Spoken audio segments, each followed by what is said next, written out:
days ago that they're going to move a lot of their manufacturing business to Mexico. I'm just notifying John Deere right now. If you do that, we're putting a 200% tariff on everything that you want to sell into the United States. When Donald Trump sets his sights on you, it's rarely a subtle affair, and John Deere just found out the hard way. Trump publicly slammed the farming giant, accusing them of betraying America's workers on the company's decision to outsource hundreds of jobs to Mexico. This comes at a time when John Deere is already under scrutiny from the farmers. Think about it for a second. You buy a car and the moment it breaks down, the hood is not supposed to be opened. Every little bump on the road means a call to the dealer and a waiting period of days. Quite unimaginable, isn't it? And this isn't just about a car, but a multi-ton tractor which the farmers use to feed the people of America. With their plans to shift production to Mexico, the company is playing with fire. If this continues, it won't just be the workers who suffer, but the entire community might be on the line. For the better part of the last century, John Deere was not just a name. It was much more of a brand, a name that American farmers revered, a brand which equipped them with all the essential tools which are necessary in order to feed the population. However, things have changed for the worse. John Deere has installed restraining software that restricts farmers from self-repairing their own devices and eliminated local solutions for repairs. And now farmers are feeling the squeeze. John Deere, a brand ingrained into the history of American farming, was a brand that was always making the headlines for the right reasons, until things took a turn for the worse. Recently, however, the headlines aren't about shiny new tractors or revolutionary plows. Instead of focusing on innovation, what has become a disruptive trend is news about major layoffs in companies, plants shutting down, and of course, CEO pay hikes. Recently, John Deere was in the eye of the storm after Trump famously criticized them for dismissing over 600 U.S. workers and sending jobs to Mexico. This sparked mass outrage in American farming communities, as many had worked for years manufacturing profound developments made in American agriculture. On the other hand, CEO John May was granted a 160% raise, bringing his salary at a mind-boggling $15.6 million. There was no round of cheers for the announcement here, but rather a deep collective scorn for American farmers and the very workers that constructed John Deere.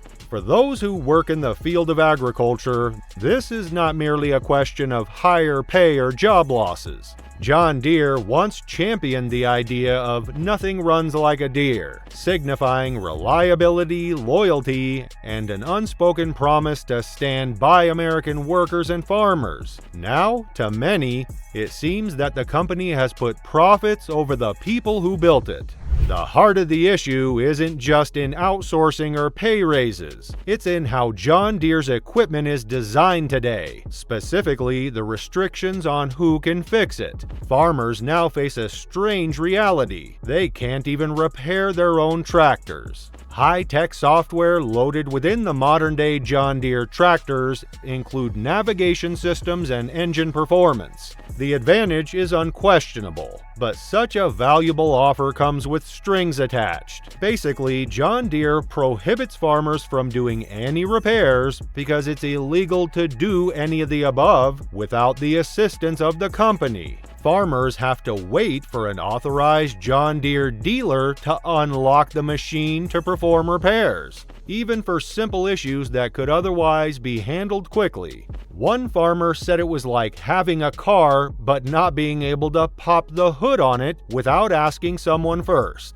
For example, if a tractor malfunctions when it's needed the most during planting season, farmers have to wait for an official dealer. Being a farmer where every minute is important, waiting for days means losing thousands of dollars. Another farmer explained that it's often not even a broken part, but a reset issue that could be easily solved if farmers had access to the software. This has left farmers feeling trapped, especially as John Deere's dealers sometimes take 2 to 3 days to arrive, time that no farmer can afford to lose. Of course, the farmers aren't taking this lying down. They're uniting into groups all over the country and demanding what has come to be known as the right to repair. In simple words, this movement covers the idea that if you purchase an item, you have the right to fix it. But to the farmers, it's more than just a slogan, it's a life or death issue. When they acquire a John Deere tractor, they expect to maintain it and repair it because, after all, they've done that to their equipment for many decades. Already prominent in some sectors like electronics or home appliances, the right to repair movement appears to be penetrating the circles of local farming together with a demand for social justice. Farmers are launching complaints with the courts, asserting that the repair regimens adopted by John Deere are both tedious and monopolistic. According to them, controlling repairs makes it impossible for farmers to do without the company for the smallest repair. Some farmers are even taking matters into their own hands, turning to tech-savvy communities and forums to hack their tractor software just to perform basic repairs. But this workaround isn't always lawful, leaving the farmers with the hard choice of which law to disregard while keeping their farms working. Certain organizations, like iFixit, have been fighting to get right to repair bills passed in the United States for years. New York State, as well as the state of California, have passed such bills that open the door for product owners to hire outside companies to fix their hardware and help them resolve software-related issues. The downside to this is that it's only a small drop in a large bucket of corporations who want to restrict repairs to their own costly technicians. iFixit has also grown into a specialist organization that specializes in offering alternative repair services for products that would otherwise require manufacturer repairs at the customer's expense that can run into the tens of thousands of dollars. With the complications arising from John Deere now outsourcing work to other countries, companies like iFixit are now more popular than ever before. One might think that this is an issue that only farmers would encounter, and farmers for that matter are most likely to encounter it. However, everyone is impacted. If farmers are unable to fix their machinery, it will cause delays of key activities like planting, harvesting, and many others. This affects the supply level and, in turn, food prices. Imagine the chain reaction.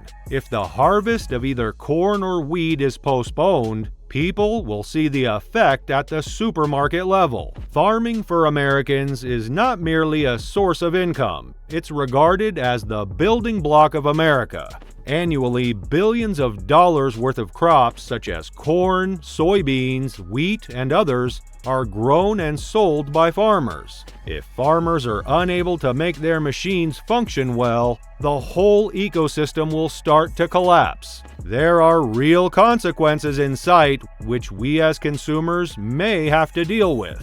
The consequences include scarcity of crops, high grocery prices, rationing of food supplies, and many others. This can be seen in the rightful induction of a farmer's words.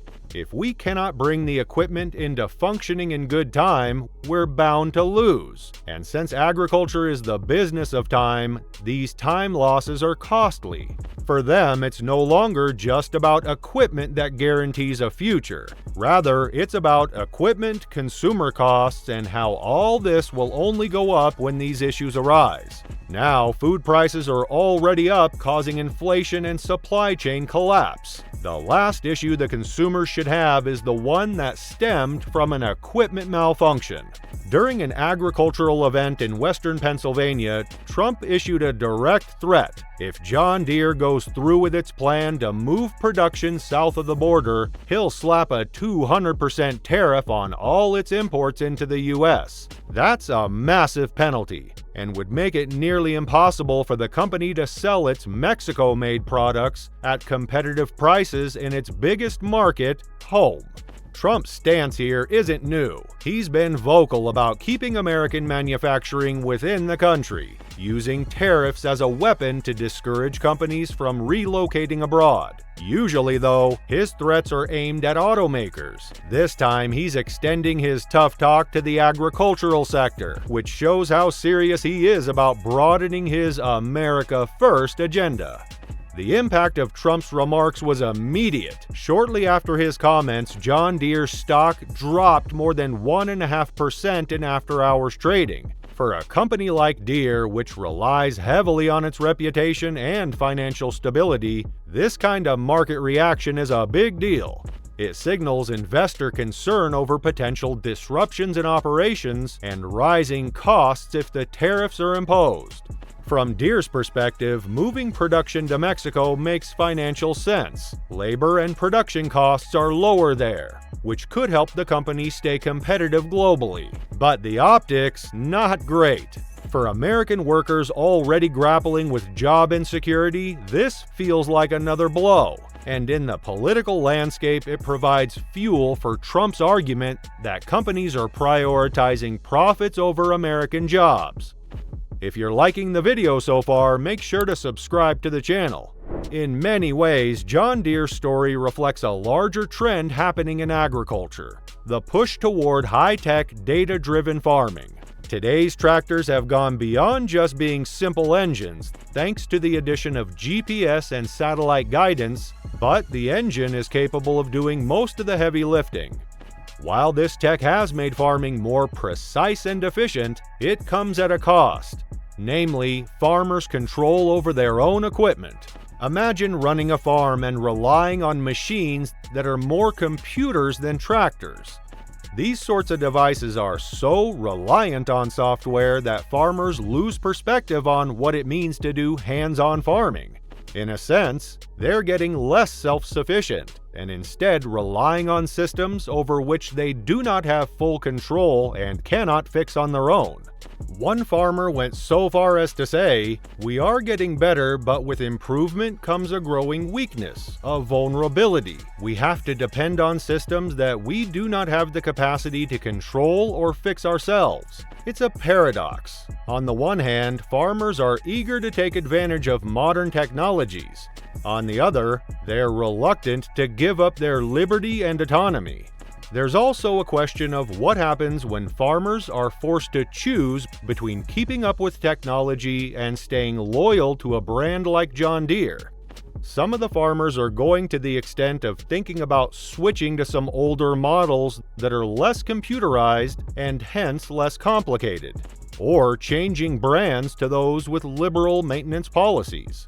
The fight between farmers and John Deere may seem like a niche issue, but it actually has much broader implications. For one, it's sparking conversations about consumer rights in all industries. People are starting to ask, if I buy something, shouldn't I be able to repair it? This question goes beyond tractors and into everyday items like cars, phones, and even appliances. If John Deere can lock down their equipment, what's stopping other companies from doing the same? Imagine if your car manufacturer decided you could no longer pop the hood, or if your smartphone maker banned anyone but them from replacing a cracked screen. In many ways, this farmer versus corporation showdown is about more than just tractors. It's about how we as consumers define ownership and control. The right to repair movement isn't just about saving money on repairs. It's about preserving autonomy and the ability to take care of what you own. For farmers, this isn't just a slogan, it's a lifestyle, one they followed for generations.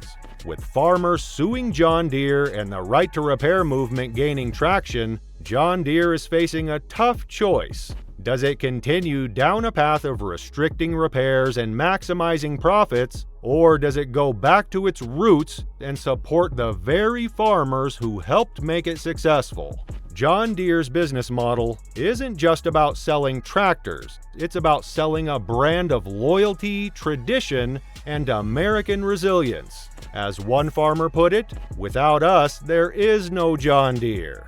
John Deere has to remember who butters their bread. Farmers are more than customers, they're the foundation of John Deere's legacy. For now, the future remains uncertain. Farmers continue to rally for their right to repair, and John Deere seems firm in its policies. But as this battle intensifies, it's clear that something has to give. Perhaps it's time for John Deere to rethink its approach and rediscover its commitment to the people who put food on America's table.